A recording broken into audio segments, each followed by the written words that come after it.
Hello दोस्तों, नमस्कार। आपका स्वागत है आपके अपने यूट्यूब चैनल जे पाठशाला में। इसमें हम कर रहे थे क्लास 12th की एनसीईआरटी के एमसीक्यू। तो उसको चलिए कंटिन्यू करते हैं। अब देख लेते हैं अगला क्वेश्चन क्या कहता है। क्वेश्चन नंबर 21 क्या कहता है, इसको ज़रा देख लेते हैं। ये कहता है कि प्राचीन इतिहास के संदर्भ में निम्नलिखित कथनों पर विचार कीजिए। पहला स्टेटमेंट है कि मनुस्मृति के अनुसार प्रत्येक जायदाद में ज्येष्ठ पुत्र विशेष भाग का अधिकारी होता था। और दूसरा स्टेटमेंट कहता है कि स्त्री धन पर पति का अधिकार होता था। तीसरा कहता है कि स्त्रियों की संपत्ति अर्जन के 6 तरीके बताए गए हैं।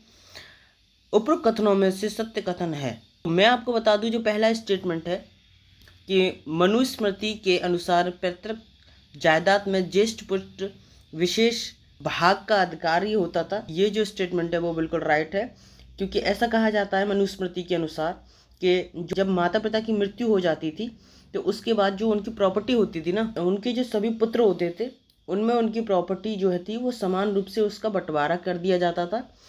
लेकिन जो ज्येष्ठ पुत्र होता था ना, जो बड़ा वाला लड़का होता था, उसे विशेष भाग का अधिकारी बनाया जाता था। अब विशेष भाग का अधिकारी हो सकता है उसको थोड़ा ज़्यादा दे दिया जाता होगा। चलिए नेक्स्ट क्वेश्चन देख लेते हैं। ये कहते हैं कि स्त्री धन पर पति का अधिकार होता था। तो मैं आपको बताऊं कि स्त्री धन क्या होता है कि विवाह के समय मिले उपहारों पर स्त्रियों को स्वामित्र माना जाता है, जिसे स्त्री धन कहा जाता है। ठीक है, इसको स्त्री धन की संज्ञा दी जाती है जब विवाह के समय जो उसको दिया जाता है, उसको जो उपहार मिलते हैं। और इस संपत्ति को उसकी जो संतान होती है ना, उसको विरासत के तौर पर दिया जाता है, ना कि उसके पति का अधिकार होता है उस पर। तो ये स्टेटमेंट तो आपका क्या हो गया, रॉन्ग हो गया, सेकंड वाला। तीसरा पढ़ लेते हैं कि स्त्रियों के संपत्ति अर्जन के 6 तरीके बताए गए हैं। तो मैं आपको बता दूं कि मनुस्मृति के अनुसार वैवाहिक अग्नि के सामने और वधु गमन के समय जो मिली भेंट थी और स्नेह के प्रतीक के रूप में मिला भ्राता, माता या पिता द्वारा दिए गए उपहार। तो विवाह के समय जो भाई के द्वारा, माता के द्वारा, पिता के द्वारा जो उपहार दिए जाते हैं, और इसके अतिरिक्त परवर्ती काल में और उसके बाद जो समय आता है उसके बाद जो पति के द्वारा दिया जाता है उपहार, वो। तो स्त्रियों की संपत्ति के कम से कम 6 तरीके बताए गए हैं। तो ये स्टेटमेंट आपका राइट हो जाता है। पहला सही है, दूसरा गलत है, तीसरा सही है। तो उपरोक्त कथनों में से सत्य कथन है पहला और तीसरा। आपका जो इसका राइट आंसर है हो गया, वो हो गया ऑप्शन नंबर सी। चलिए नेक्स्ट क्वेश्चन देख लेते हैं। ये क्या कहता है कि पाली भाषा में लिखा गया ग्रंथ मंजिम निकाय निम्नलिखित में से किससे संबंधित है। तो मैं आपको बता दूं कि ये ग्रंथ जो है वो बौद्ध धर्म से संबंधित है। और इसके बारे में कहते हैं कि पाली भाषा के बौद्ध ग्रंथ मंजिम निकाय में जो है वो एक धनाढ्य शूद्र की कहानी है, लेकिन जो कहानी है ना वो काल्पनिक है। ठीक है, चलिए नेक्स्ट क्वेश्चन देख लेते हैं। क्वेश्चन नंबर 23 क्या कहता है कि निम्नलिखित साहित्य रचनाओं पर विचार कीजिए और इन रचनाओं का सही क्रम कौन सा है। तो आपको इसमें से उसका सही क्रम बताना है कि इसमें इसका सही क्रम कौन सा है, इस कूट को सही लगाना है। तो सबसे पहले जो कौन आया था, तो मैं आपको बता दूं, इसमें सबसे पहले जो थे वो थे पढ़नी के अष्टाध्यायी। उसके बाद जो है वो आपका बौद्ध ग्रंथ है त्रिपिटक। और उसके बाद है आपका भरत मुनि का नाट्यशास्त्र। उसके बाद है कालिदास के नाटक। तो ये है आपका सही क्रम। तो दूसरा चौथा तीसरा पहला, दूसरा चौथा तीसरा पहला। तो इसका जो राइट आंसर है वो हो गया आपका ऑप्शन नंबर ए। ठीक है, चलिए नेक्स्ट क्वेश्चन देख लेते हैं। हाँ, भारतीय इतिहास के संदर्भ में निम्नलिखित ग्रंथों पर विचार कीजिए। सुत्त पिटक, अधिधम्म पिटक और उत्तरा अध्ययन उपरोक्त में से कौन से बौद्ध ग्रंथ है। तो मैं आपको बता दूं कि जो पहला है वो बौद्ध ग्रंथ है सुत्त पिटक, और जो दूसरा है वो बौद्ध ग्रंथ है, और जो तीसरा है वो क्या है, वो जैन ग्रंथ है, ना कि बौद्ध ग्रंथ। तो इसका जो आंसर हो गया वो हो गया option number C is the right answer. ठीक है, चलिए नेक्स्ट क्वेश्चन देख लेते हैं। ये क्या कहता है कि मगध के राजा अजातशत्रु और बुद्ध के बीच संवाद का वर्णन किस ग्रंथ में किया गया है। विनय पिटक, सुत्त पिटक, अधिधम्म पिटक, उत्तरा अध्ययन सूत्र। तो तो मैं आपको बता दूं कि इसका जो राइट आंसर है वो है ऑप्शन नंबर बी। सूत पिटक के अंदर जो है मगध के राजा अजातशत्रु और बुद्ध के बीच बातचीत का वर्णन है। ठीक है, चलिए नेक्स्ट क्वेश्चन देख लेते हैं। ये क्या कहता है, भारत के सांस्कृतिक इतिहास के संदर्भ में निम्नलिखित में से कौन सा तीर्थकर का सही वर्णन है।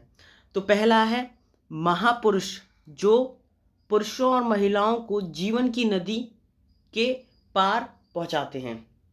दूसरा, दार्शनिक व्यक्ति जो वेदों के अधिकार को स्वीकार नहीं करते।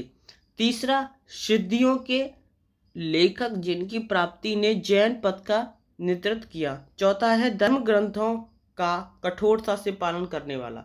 तो मैं आपको बता दूं इसका जो राइट आंसर है वो है आपका ऑप्शन नंबर ए। तीर्थकर का मतलब होता है ऐसा महापुरुष जो महिलाओं और पुरुषों को जीवन की नदी के पार पहुंचाता है। ठीक है, ये क्या कहता है, ये कहता है कि निम्नलिखित कथनों पर विचार कीजिए। बौद्ध संघ की संचालन पद्धति गणों की परंपरा पर आधारित थी। दूसरा स्टेटमेंट कहता है कि बुद्ध की माता महा प्रजापति गौतमी संघ में आने वाली पहली थेरी बनी। उपरोक्त कथनों में से सत्य कथन है। तो मैं आपको बता दूं कि जो पहला स्टेटमेंट है कि बौद्ध संघ के संचालन पद्धति की गणों की परंपरा पर आधारित थी, तो ये स्टेटमेंट आपका राइट है, क्योंकि इसके तहत लोग बातचीत के माध्यम से एकत्रित हुआ करते थे, मतलब एक जगह इकट्ठा हुआ करते थे और इसके माध्यम से वो लोग बातचीत करते थे कि कोई विचार विमर्श करते थे, किसी मुद्दे को लेके वो विचार विमर्श करते थे, एक मत होने की कोशिश करते थे। अगर ये संभव नहीं होता था तो फिर वो मतदान करके निर्णय करते थे। ये आपका राइट आंसर है। सेकंड क्वेश्चन है कि बुद्ध की माता महाप्रजापति गौतमी जो है वो संघ में आने वाली पहली थेरी बनी। तो शुरू में जो बौद्ध धर्म था ना, उसमें सिर्फ पुरुषों को सम्मिलित होने के अधिकार दिया गया था, लेकिन बाद में महिलाओं को अनुमति मिली। बौद्ध ग्रंथ के अनुसार बुद्ध के प्रिय शिष्य आनंद ने बुद्ध को समझाया कि भैया महिलाओं को भी आप प्रवेश दें।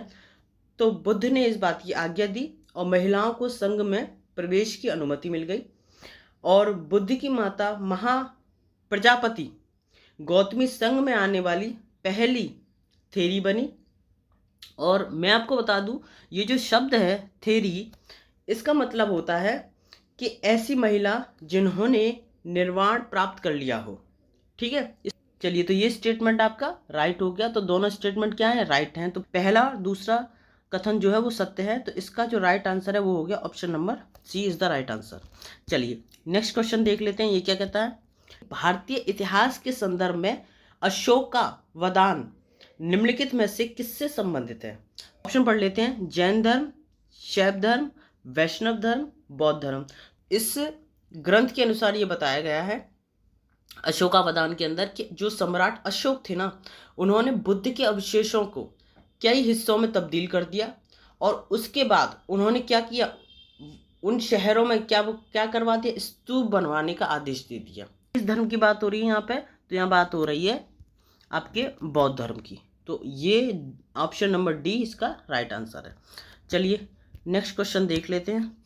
निम्नलिखित में से कौन सा प्रारंभिक जैन साहित्य का भाग नहीं है। तो मैंने अभी आपको बताया था कि जो थ्योरी था ना वो किससे संबंधित था, वो बौद्ध से संबंधित था।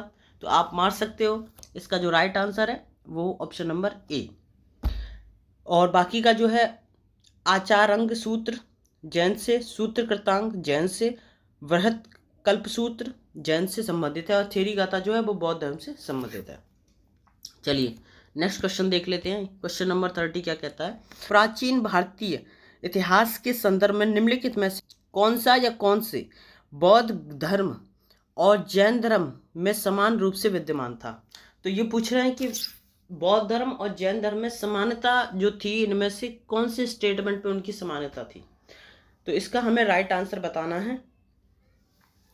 तो पहला स्टेटमेंट है तप और भोग की अति का परिहार, दूसरा है वेद प्रमाण्य के प्रति अनास्था और तीसरा है कर्म कांडों की फलबत्ता का निषेध। तो मैं आपको बता दूं बौद्ध धर्म और जैन धर्म में वेद प्रमाण्यता के प्रति अनास्था थी। तो ये स्टेटमेंट जो है क्या हो गया, राइट हो गया कि दोनों ही वेदों को नकारते थे, उसमें बिलीव नहीं करते, तो उसमें वो अनास्था थी, मतलब वो आस्था नहीं रखते थे उसमें। ठीक है। और दूसरा स्टेटमेंट है कि कर्मकांड की फलवत्ता का निषेध। जी बिल्कुल, कि दोनों ही धर्म जो है वो कर्मकांड को क्या करते थे, वो नकारते थे। वो कहते थे कि कर्मकांड के नाम पर आप जो बलियां देते हैं, आप जो कार्य करते हैं, ये क्या है, और जो धन अर्जित करते हैं, तो ब्राह्मणों की उन्होंने खूब आलोचना की। तो इस बात के लिए उन्होंने इस बात के क्या थे, वो पक्षकर नहीं थे, वो इस बात के विरोधी थे। तो ये स्टेटमेंट आपका राइट हो जाता है। पहला स्टेटमेंट कहता है तप और भोग की अति परिहार। तो जैन धर्म जो था ना, शुरू से ही उसकी ये मान्यता थी कि अगर आपको मोक्ष की प्राप्ति करनी है तो आपको कठिन परिश्रम करना होगा, आपको तप करना होगा, तभी आपको मोक्ष की प्राप्ति होगी। और ये बौद्ध धर्म था, उसने कहा, तप और भोग की निंदा करी। उसने कहा कि आपको अगर मोक्ष प्राप्त करना है तो मध्यम मार्ग को अपनाना पड़ेगा, जो बुद्ध ने अपनी शिक्षाओं में दिया है। ये जो शिक्षा है मध्यम मार्ग के ऊपर, उन्होंने उसको दिया कि आप मध्यम मार्ग के द्वारा मोक्ष की प्राप्ति कर सकते हैं, और इसके लिए आपको कठोर तप या भोग करने की आवश्यकता नहीं है। ठीक है। स्टेटमेंट क्या हो जाता है आपका, रॉन्ग हो जाता है। तो इसमें 2 और 3 आपका राइट है, तो इसका जो है राइट आंसर वो हो गया ऑप्शन नंबर बी। चलिए, आज की आपकी एमसीक्यू सीरीज यहीं खत्म होती है। मिलते हैं आपसे अब नेक्स्ट वीडियो में, तब तक के लिए जय हिंद।